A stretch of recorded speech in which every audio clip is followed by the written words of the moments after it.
Subscribe कीजिए हमारे YouTube channel कमू talks को और बेल आइकन को दबाइए ताकि लेटेस्ट वीडियोस आपको सबसे पहले मिल सके। तो हेलो, नमस्ते, सत श्री अकाल, सलाम। आप सभी का स्वागत है हमारे इस YouTube चैनल कमू टॉक्स में। मेरा नाम है कमलेश और आज हम बात करने वाले हैं पर्सनल लोन के बारे में। जब भी आप पर्सनल लोन लेने के जाते हैं तो किस प्रकार से किन पॉइंट्स को आपको ध्यान में रखना है और पर्सनल लोन लेने के लिए किस प्रकार के डॉक्यूमेंट्स की आपको रिक्वायरमेंट पड़ती है, इन दोनों पॉइंट्स के बारे में आज हम इस वीडियो में डिस्कस करेंगे। तो वीडियो स्टार्ट करने से पहले अगर आप वीडियो पे नए हैं तो चैनल को सब्सक्राइब कर लीजिए और बेल आइकन को जरूर प्रेस कर लीजिए। तो सबसे पहला पॉइंट हम लोग कवर कर लेते हैं। सबसे पहले पॉइंट में हम ये देखते हैं कि किन चीज़ों का ध्यान रखना है पर्सनल लोन लेने के समय पर। तो सबसे पहला पॉइंट है रेट ऑफ इंटरेस्ट का। जब भी पर्सनल लोन लेने के लिए आप जाते हैं तो रेट ऑफ इंटरेस्ट को जरूर ध्यान में रखिए। रेट ऑफ इंटरेस्ट जितना कम होगा उतना अच्छा है आपके लिए, क्योंकि रेट ऑफ इंटरेस्ट जो होता है वो आपके इंटरेस्ट अमाउंट को इफेक्ट करता है। जितना कम रेट ऑफ इंटरेस्ट होगा, इंटरेस्ट अमाउंट उतना कम लगेगा आपको। तो रेट ऑफ इंटरेस्ट हमेशा आपके लोन का कम होना चाहिए। उसी प्रकार के पर्सनल लोन को चूज कीजिए जिसका रेट ऑफ इंटरेस्ट कम होगा। दूसरा पॉइंट जो है, हम ये देखते हैं कि जो इंटरेस्ट रेट है वो आपको फिक्स तरीके से दिया जा रहा है या फ्लोटिंग रेट दिया जा रहा है। जब भी आप बैंक में लोन लेने के लिए जाते हैं, पर्सनल लोन लेने के लिए जाते हैं, तो जो इंटरेस्ट है, आपका जो रेट ऑफ इंटरेस्ट है वो हमेशा आपका फ्लोटिंग रेट ऑफ इंटरेस्ट होना चाहिए। क्योंकि देखिए, फिक्स्ड इंटरेस्ट में क्या होता है कि जो भी मान लीजिए आपका 10 लाख रुपए का आपने लोन लिया हुआ है, तो पूरा लोन टेन्योर में मान लीजिए 3 साल का आपने लोन लिया हुआ है, तो पूरे 3 साल में 10 लाख का लोन लिया हुआ है, तो पूरा लोन कंप्लीट होने तक एक फिक्स रेट ऑफ इंटरेस्ट में आपको लोन चुकाना है। उसी प्रकार से फ्लोटिंग रेट ऑफ इंटरेस्ट में क्या होता है, मान लीजिए आपका 10 लाख रुपए का आपने लोन लिया हुआ है और 5 लाख रुपए आपने पे कर दिया है अभी तक, तो जो बचा हुआ 5 लाख है उसके ऊपर आपका इंटरेस्ट कैलकुलेशन होता है। तो जब भी आप रेट ऑफ इंटरेस्ट को देखें तो हमेशा फ्लोटिंग रेट ऑफ इंटरेस्ट को प्रीफर कीजिए, क्योंकि इससे आपको इंटरेस्ट अमाउंट आपको हमेशा इसमें कम चुकाना पड़ेगा। उसके बाद तीसरे पॉइंट की अगर हम बात करें तो आता है प्रोसेसिंग फीस की बात। जब भी आप पर्सनल लोन लेने के लिए किसी भी बैंक में जाते हैं तो वहां ये देखिए कि उस लोन को प्रोसेस करने के लिए बैंक कितने % का आपको चार्ज कर रही है। इसको प्रोसेसिंग फीस कहा जाता है। जनरली बहुत सारे बैंकों में 1 से 2% का प्रोसेसिंग फीस लिया जाता है टोटल आपके लोन अमाउंट का। तो इसको आप जरूर ध्यान में रखिए। आपका जो प्रोसेसिंग फीस है आपके लोन का, हमेशा ये कम होना चाहिए। जितना कम होगा उतना बेटर है आपके लिए। अब बात करते हैं चौथे पॉइंट की, जिसमें यह होता है कि फोरक्लोजर चार्ज को आपको देखना है।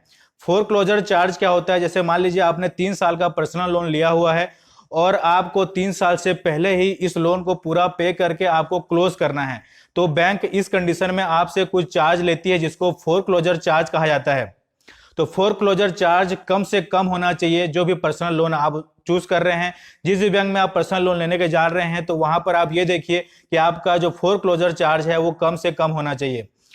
अब पांचवें पॉइंट की अगर मैं बात करूं तो उसमें यह होता है कि आपको बहुत सारे जगहों पे इंक्वायरी या बहुत सारे जगहों पे लोन के लिए अप्लाई नहीं करना है। क्योंकि अगर आप बहुत सारे बैंकों में एक बार में लोन के लिए अप्लाई करते हैं तो सभी बैंक क्या करती हैं, आपके सिबिल को चेक करती हैं। और अगर बार बार एक ही लोन प्रोसेस के लिए अगर आपका सिबिल बार बार चेक होता है तो इससे आपका सिबिल स्कोर कम हो सकता है। तो इसलिए आप इंक्वायरी जरूर कीजिए, बट बहुत सारे बैंकों में आप प्रोसेसिंग के लिए न डालिए, ताकि आपका जो सिबिल स्कोर है वो अच्छा बना रहे।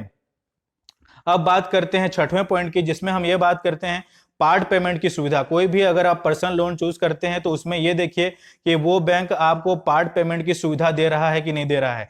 पार्ट पेमेंट की सुविधा में क्या होता है कि मान लीजिए आपने 3 साल का लोन लिया हुआ है और मान लीजिए आपने 5 लाख का लोन लिया हुआ है, तो पार्ट पेमेंट की सुविधा में क्या होता है, मान लीजिए आपके पास कुछ अमाउंट आपके पास आ गए और आप उस 5 लाख में से कुछ अमाउंट आप जमा करना चाहते हैं, लोन में चुकाना चाहते हैं, जिससे आपका प्रिंसिपल अमाउंट कम हो जाए, तो इस प्रकार की फैसिलिटी को पार्ट पेमेंट की सुविधा कहते हैं। तो जैसे ही आपको जब भी आप लोन लेने के लिए जाएं तो पार्ट पेमेंट की सुविधा उस लोन में होनी ही चाहिए।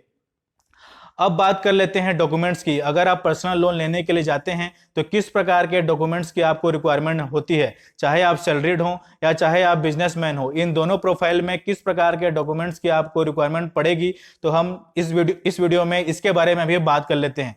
तो डॉक्यूमेंट्स में अगर हम सैलरीड पर्सन की बात करें तो इसमें आपको आपका पैन कार्ड और एक एड्रेस प्रूफ लगेगा। एड्रेस प्रूफ में आप Aadhaar card, voter ID, driving licence, passport वगैरह आप दे सकते हैं। एक कलर फोटो लगेगा और आपका 2 या 3 महीने का लेटेस्ट आपका सैलरी स्लिप लगेगा। तो इस प्रकार से आप देखते हैं सैलरीड अगर आपकी प्रोफाइल है तो इस प्रकार के डॉक्यूमेंट आपको लगते हैं।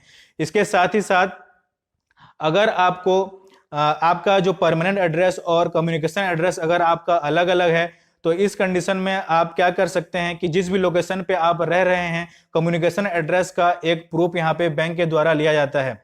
तो कम्युनिकेशन एड्रेस प्रूफ के लिए आपके पास अगर गवर्नमेंट से इशू किया हुआ कोई एड्रेस प्रूफ नहीं है, किसी रेंट पे रहते हैं तो रेंट एग्रीमेंट यहाँ पर आप दे सकते हैं, या फिर अगर आप किसी कंपनी में किसी अच्छे कंपनी में वर्क करते हैं तो वहां पे हायर अथॉरिटी से एक डिक्लेरेशन ले सकते हैं कि आप उस कंपनी में वर्क करते हैं।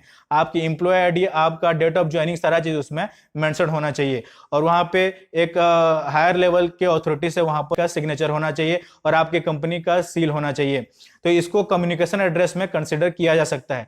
इसी प्रकार से अगर हम बिजनेसमैन की बात करें तो सारे डॉक्यूमेंट सेम है, लेकिन इसमें इनकम डॉक्यूमेंट के रूप में आईटीआर लिया जाएगा। आईटीआर मतलब इनकम टैक्स रिटर्न फाइल होता है, ये आपका लेटेस्ट 2 साल का या 3 साल का लिया जा सकता है। बाकी सारे डॉक्यूमेंटेशन इसमें भी सेम ही होते हैं। तो ये था पूरा वीडियो आपको डॉक्यूमेंटेशन बताने के लिए कि किस प्रकार से पर्सनल लोन में आपको डॉक्यूमेंट्स की आवश्यकता होती है और किन बातों का आपको पर्सनल लोन लेने के समय पर ध्यान रखना है। इन दोनों पॉइंट्स को हमने इस वीडियो में कवर किया। अगर आपको वीडियो अच्छा लगा तो लाइक जरूर कीजिएगा वीडियो को, और हमारे चैनल पर अगर नए हैं तो चैनल को सब्सक्राइब करके बेल आइकन जरूर दबा दीजिएगा। तो नेक्स्ट वीडियो के लिए इजाजत दीजिए। Thank you.